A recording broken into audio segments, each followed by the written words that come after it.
Continuing our discussions about money and spending, Black Friday madness is almost here. But what happens this year amid the ongoing coronavirus pandemic? What safety precautions will be in place and how will social distancing be enforced?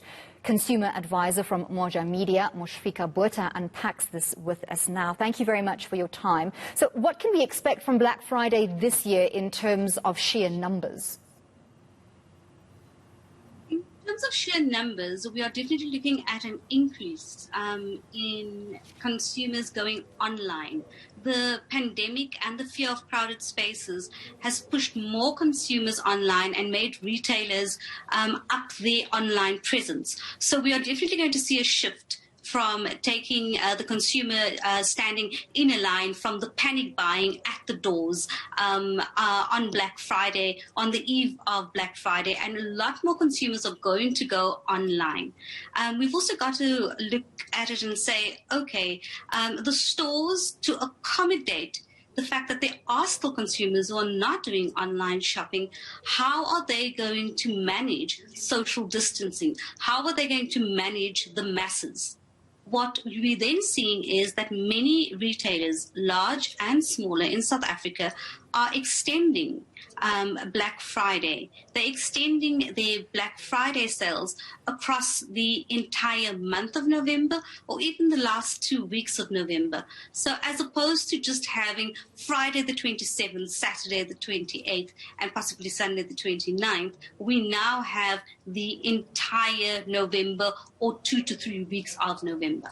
That certainly does make sense. The question remains, however, as we see a number of retailers becoming slightly more lax about those precautions. When you enter the store, there's a sign that says no mask, no entry, but that isn't being enforced as clearly or as strongly as it was a little bit earlier in the pandemic. Sanitizers not so regularly available, taking of temperatures not happening at every retailer. Are we likely to see those restrictions or those precautions being strongly adhered to?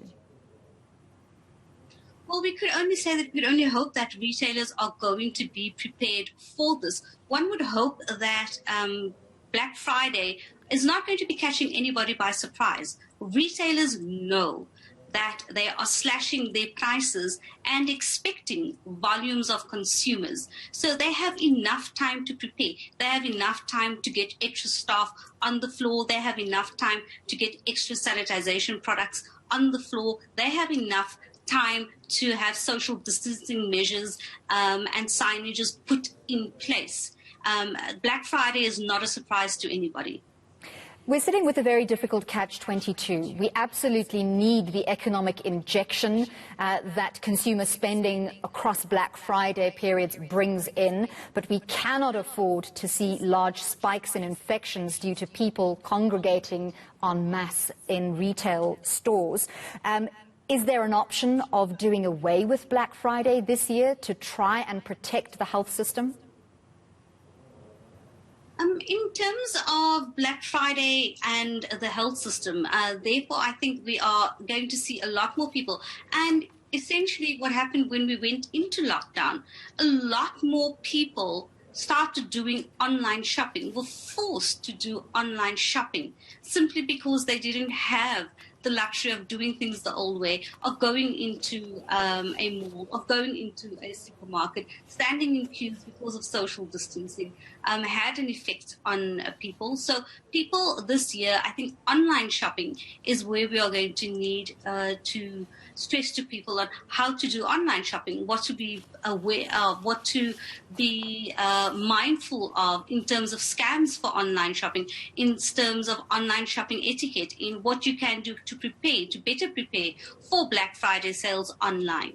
Well, thank you very much for taking the time to speak to us. That was Moeshfieka Botha from Moja Media.